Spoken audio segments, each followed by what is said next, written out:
Hi guys, so today will be the first episode of my multi-way series. So in short, I will give you guys the breakdown of how to play in certain multi-way spots using the GTO Software Monkersolver.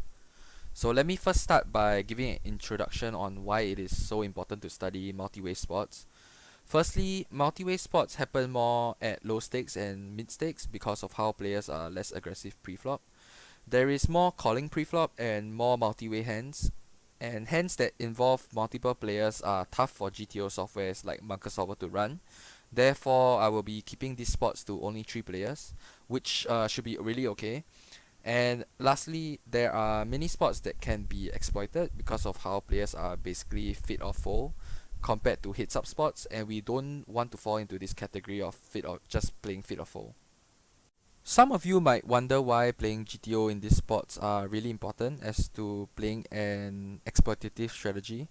I actually agree that playing exploitatively is the way to increase your win rate at lower stakes, but when you move higher, we want to be playing more GTO strategies against regulars and exploitative strategies against weaker players. That is because regulars tend to be thinking players themselves who will try to exploit us. So studying these strategies now really preps you for higher stakes. So that's my first point.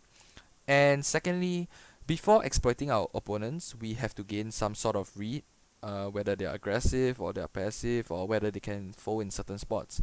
And before gaining this set of information, playing GTO might actually be best. And thirdly, if in the past you have been a losing player playing exploitative strategies that maybe you have learned online from players who have been making videos in the past, and these strategies might be working for them but not for you, GTO might be the way to go for now. So you picking up strategies that are devised by PO Solver and Manga Solver might actually be helpful for you. And my last point is that it's actually a quote from a high stakes reg, who once said that exploitation is temporary, but GTO is forever, and it makes sense because GTO can never actually be exploited because it's kind of the best strategy. However, I must first disclaim that it is impossible to play a total GTO strategy. What we want to achieve from looking at all these data or these simulations is to understand what the GTO software is thinking so that we can come up with a decent strategy while actually playing hands in a similar scenario. And studying many different scenarios will give us a rough idea of how to basically play poker. Now that we are done with the introduction, let's get into the hand for today. So today I will be discussing how we should play in a three-handed scenario on a rainbow unconnected board as the preflop aggressor. So I've written down the scenario. Hero is sitting in middle position with the button and the big blind. We raise and basically we get 2 calls from them. It's a dry rainbow flop, Jack 7 deuce, and the this part where the BB checks to us is actually the GTO strategy, but I'll talk about that later.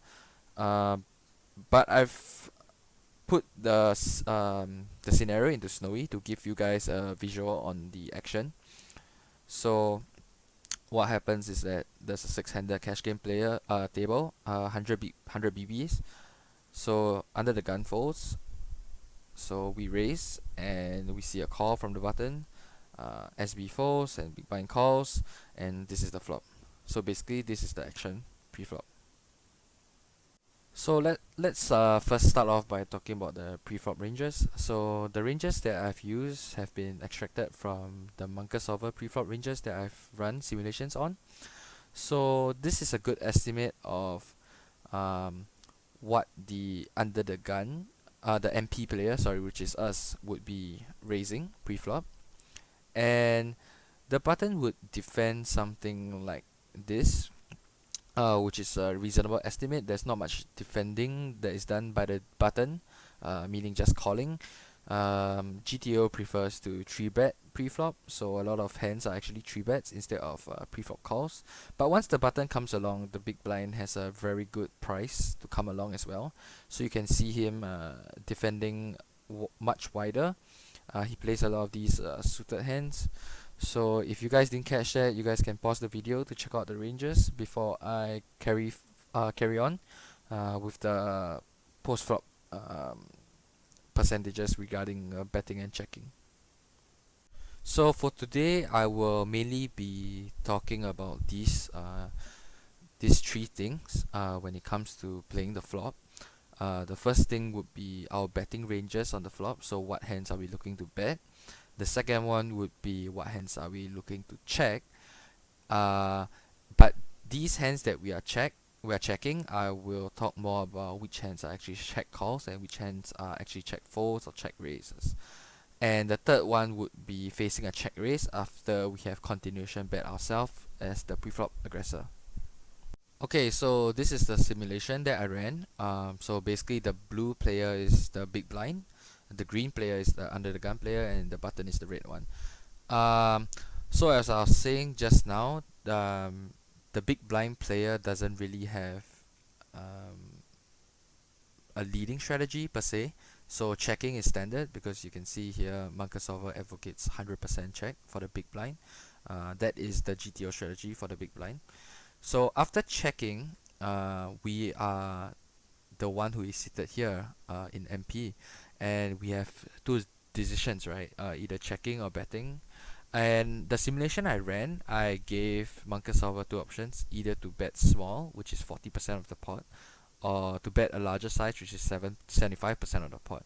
And you can see how Monkersolver really favors betting small. And this is not only the case for the MP player. Even if we do check to the button, right? The button is only betting small as well. So therefore, we can totally rule out betting 75% on the pot on the flop, and we will just consider this to be the GTO, so-called GTO betting amount. Obviously, there are other strategies like, let's say, betting 33% or betting 50% or maybe even betting 20%. So these strategies will all make sense if you plug them into Monkersolver. But for me personally, I prefer to use 40% of the pot. So depending on what your favorite size is, you can actually plug it into Monkersolver and you can run a simulation. But in general, what we are trying to see is that should we bet big or should we bet smaller on a rainbow flop like this? And Monkersolver is basically trying to tell us, right, that betting smaller is the way to go.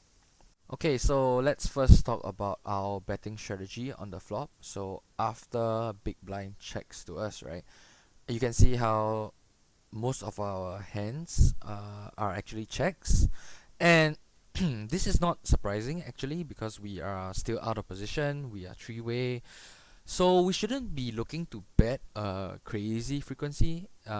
We should actually choose to check most of our hands because, well, we don't really hit this board all the time, even though we are the preflop aggressor with the range advantage. So 28.5% of our range will be basically bets, and this is very low because it's a multi-way and we are out of position as I mentioned. So the next step, the next thing we want to look at is our overpairs, right? Because we play them very often in MP. And basically what I've gathered is that it's a 50-50 bet or check, and smaller pairs are basically bets more compared to the bigger pairs because these smaller pairs they need more protection. So Queen Queen is very scared to see a ace or a king turn compared to aces, where really any turn doesn't kind of matter. If we were behind by a set, we would still be behind by a set. So we can actually see this. So if let's say we look at a hand like Queen Queen, we are betting 68.5% of the time over here. And if we take a hand like King King, we are betting 56.4, which is less. And if we put in aces, we are only betting 32% of the time. So you can see how it decreases as our overpair gets stronger. The next thing would be our sets. Our sets are, well, because we sets are really strong and we want to keep some of our sets in our checking range. We can see how sets are bet half and half the time. Bet half the time and check half the time. So you can see this is the case for sevens, and this is also the case for jacks. By right, middle position shouldn't have any deuces, but if we do, it's a bet all the time. But I think this is this is kind of like an outlier because of how we don't really open deuces. We shouldn't have deuces in our MP opening range. Okay, so the next set of hands that we want to be looking at would be our top pair hands. Um, so basically, the information that I've gathered from looking at the Monkersolver simulation is, well, in general, can be summarized into this, which is, if you have a worse kicker, you should actually bet less with top pair, and if you have the backdoor flush draw, you should actually bet more. So if you look at a hand like, let's say, Ace Jack, we are betting 35 35.5% of the time, and we do this more often with the ones with a backdoor flush draw, so the hearts and the diamonds. So these hands are a bet like, let's say, a combine of 57% of the time, compared to Ace Jack of clubs, which is 31% of the time, right? And if you look at a hand like, let's say, Queen Jack, Queen Jack is only bet 24% of the time. So just now, Ace Jack 35, Queen Jack now is only 24. So you can see it's less. But we still want to bet the ones that have a backdoor flush draw, which is the diamonds and the hearts, because these hands can be bets and they can call a raise because of how they are kind of okay with playing a big pot, or they are actually they are okay playing a big pot compared to the weaker candidate, which is Queen Jack of clubs. So that's it for the top pair hands. And when it comes to second pair, you can see a hand like 7x, but we exclude pocket sevens. Is bet 40% of the time. So sorry, 40.5% of the time. And these hands are generally bets with the same kind of idea, which is the backdoor flush draw actually has to bet more, in a sense, because they're okay with calling a raise, and the ones that don't have a backdoor flush draw will be checked more often because they don't want to play a big pot. So okay, sorry, I'm gonna correct this. It's a bet 40.5% of the time, so let's say 41%. So this is basically the statistics for betting with second pair and top pair. Now let's move on to the hands that we are actually check calling. So in a scenario where the BB checks to us and we decide to check with 71.5% of our range, which is a lot, uh, the button is supposed to step really wide with 46.1% of the time. And after stabbing, if the big blind folds, which he does a big portion of the time, it's a heads up pot now, and we are looking to call 53.6% of our range and raise a small percentage of our range. So let's first start off by talking about our check calling range. So I think it's normal for us to check call mid value hands. I think most of us know this. These mid value hands are better off as check calls instead of betting out ourselves, because we want to keep the pot small. We don't really want to play a big pot out of position with a very marginal hand. So I would assume a hand like, let's say, pocket nines, it's a check call, or let's say pocket eights, hands that currently beat second pair but doesn't beat top pair. These kind of middling hands. Um, if we look at the overall range, we can see, well, check there's some suited combos of let's say king queen suited, where they can make backdoor straight draws and backdoor flush draws, and there are some combos of 7x, which is very normal because they are our middling hands, and there are some combo of ace highs as well.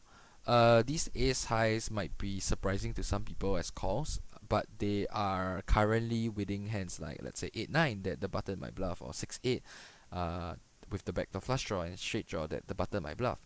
So these hands are actually still ahead, and with a bet that small, 6.4 into 16, these hands are still a call. So these hands might actually surprise some people, but these hands are nonetheless still a call. So if these hands are a call, hands like ace 10 suited and hands like 2 overcards with the backdoor straight draw and flush draws, these become very clear cut calls.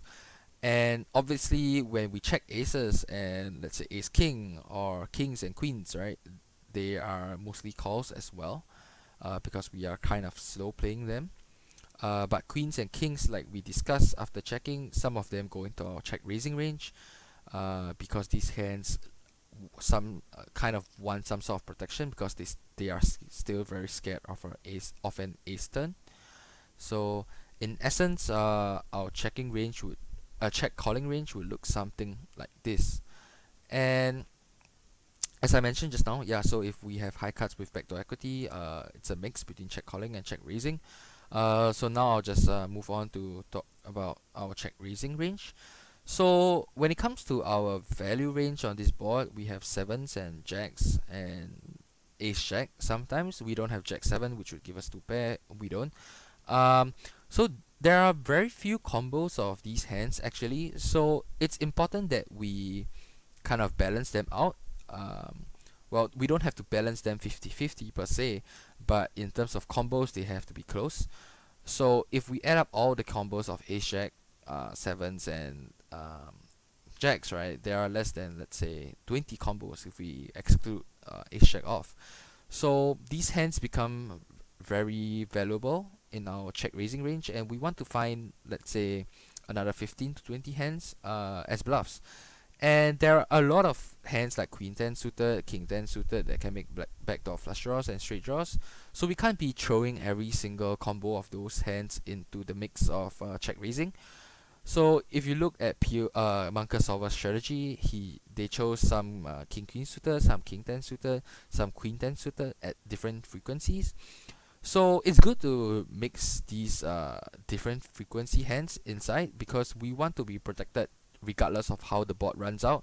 So if let's say the board has an 8, we have 9 10, it's fine. If let's say we have Queen 10 and the board runs out 8 9, we still have a straight. So in general, no matter what the board runs out, we kind of want to have a straight or some sort of basically nutty hand on the river, and these hands will help protect our range when we decide to bluff.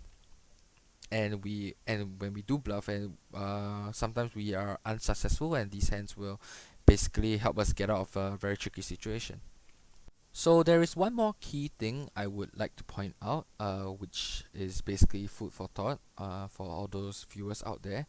So if let's say we decide to check sevens, right, which we should do half the time, and this is the same for jacks, what do we do after checking? And if let's say the button bets, so if we check and the button bets and the BB folds, you can see how sevens is actually a re-raise half the time, so we should be re-raising half the time, and jacks is actually not a re-raise at all. Basically, we should only do it 3% of the time, so I kind of exclude that from our range, and we should mostly be check calling.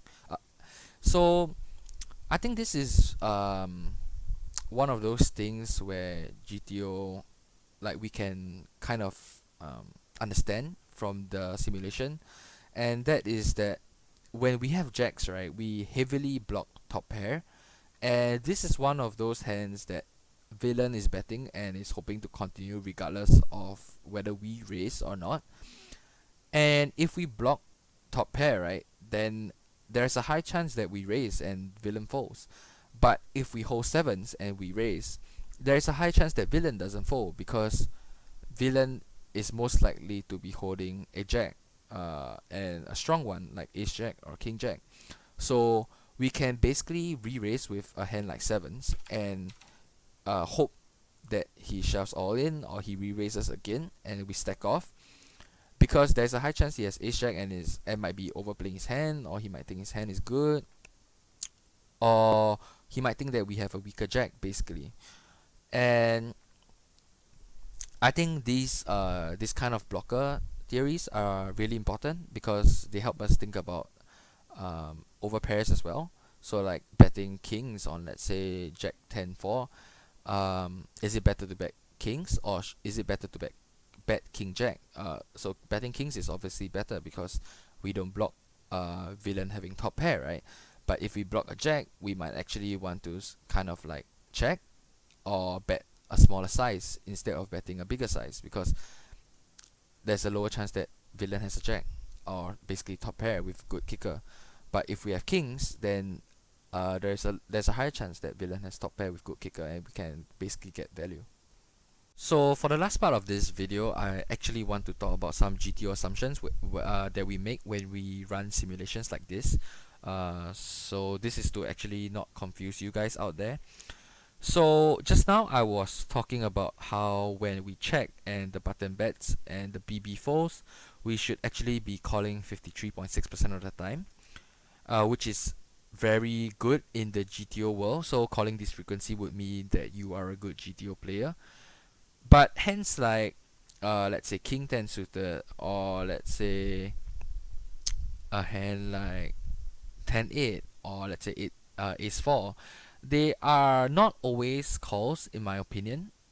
Even though GTO might think they are calls most of the time, because GTO assumes that we are doing very well when we play against when we play this set of hands, right? Only when the button is betting a GTO frequency. So you should ask yourself, is your opponent betting 46.1% of the time when he's in the button and these two players check to him? So if let's say he isn't betting a hand like 4-5, 63% of the time, or if let's say he's not betting a hand like pocket trees, then this play might not seem to be really good. So in, let's say in a real game, villain is not betting pocket trees, villain is not betting 5-4, 6-5, let's say 6-7, let's say he bets a smaller frequency of these Broadway hands. So you can see how this range actually tightens up and is more value heavy. So he has more like ace king kind of hand, ace jack kind of hand, ace queen kind of hand. So these hands are actually kind of dominating our calls more, and so our calls don't really look that good anymore, because basically our calls kind of look trashy against the range that a real life villain might be betting. So there are some adjustments to make after looking at these GTO strategies. So maybe we will take this range that we see here that GTO advises us to call, and we kind of like trim it down a little. So maybe we don't call 4s and 5s and 6s, because they don't really have very good playability when it comes to the turn or the river if we don't hit our set. Pocket trees as well. Um, and we reduce our calling frequency of hands like the offsuit one first, like king queen off, right? So maybe we can just totally not call these hands, and we focus on the suited hands instead, like king queen suited, king jack, king 10 suited, king 9 suited, and we can just start trimming. So let's say we can call half of king 10 suited, and we can call half of king 9 suited instead. So maybe instead of calling 53% of the time, we are looking to call maybe somewhere in the region of 35% to 40% of the time. So in a sense, we kind of get the approximation that Monkersolver is kind of giving us, but we consider the fact that villain is not betting that wide, compared to, I mean, based on the fact that he's supposed to bet 46.1% of the time in GTO world. Then we can trim our range and we can play kind of tighter, and these are the adjustments that we make after looking at the GTO solution. Alright, so I think that's all from me today. So if you like today's video, then please do like and subscribe. So in the future, I think I will be continuing with this multi-way series.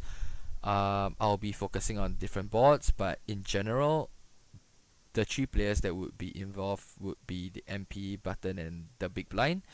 It does make sense for, I mean, some people might question like why not MP cutoff and big blind, right? But because in pre-flop ranges, the cutoff doesn't really do a lot of calling, and instead he does a lot of three betting, and the button does more calling because of how he is always guaranteed position. And the big blind is always going to come along instead of, let's say, a player like the small blind, because the big blind basically has better odds. He has invested one big blind into the pot, and he can come along with like very random like suited connectors that are low, and these suited connectors are not really dominated by two high cut heavy ranges. So with the odds and everything, yeah, BB has to defend really wide. So these three players tend to be involved in multi-way scenarios more often than other players on the table. So yep. So that's it for today's video. Thank you guys so much for watching and supporting, and I'll see you guys for the next multi-way series video. Bye.